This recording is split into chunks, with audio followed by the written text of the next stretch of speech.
கவலைப்படாதே சகோதரா. Counselling service Kamala பேசுறேன். ஹலோ, சொல்லுங்க பரமசிவம், சொல்லுங்க. பரமசிவம், ஏன் அழுகிறீங்கள்? ஜே, வாயை திறந்து சொன்னாதான் நான் உங்களுக்கு சொல்லலாம் என்ன சொல்யூஷன் கூட பிரச்சனைக்கு.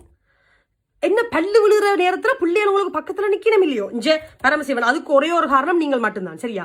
பிள்ளைகள் இந்த டேட்டிங் போற வயசுல போட்டு தும்சு கட்டைன்னு தும்பு கட்டையாலே அவைய போட்டு சாத்தினீங்க. எனக்கு ஞாபகம் இருக்கு. அப்படி போட்டு வாங்கி போட்டு இப்ப 30 வயசு ஆயினோடனே இங்க கல்யாணத்துக்கு கட்டு, மேரிட் அட் ஃபர்ஸ்ட் சைட்டுக்கு போ, டிண்டரை டவுன்லோட் பண்ணி சொல்லி அவைய நை கரைச்சு கொடுத்தா பிள்ளைகளுக்கு அப்படி உங்களோட இருக்க மேனம் வரும். பரமசிவம், வழக்கேக்கு நீங்கள் அன்பா பாசமா வளர்த்திருந்தா இப்ப பஞ்சு போல உங்களை கவனமா பார்த்து கொண்டிருப்பீங்க. என்ன அதை விட்டு போட்டு சாத்துறது பிள்ளைகளை அடிச்சுதான் வளர்க்க வேணுமா? இருந்தாலும் நீங்கள் பண்ணது கொஞ்சம் ஓவர். அதாலதான் உங்க பிள்ளைகள் உங்களுக்கு பக்கத்திலே வருது இல்லை. நேரம் நீங்கள் முதியோர் இல்லம் தான். இனி வேணுமாடா புக்கிங் போட்டு விடட்டே.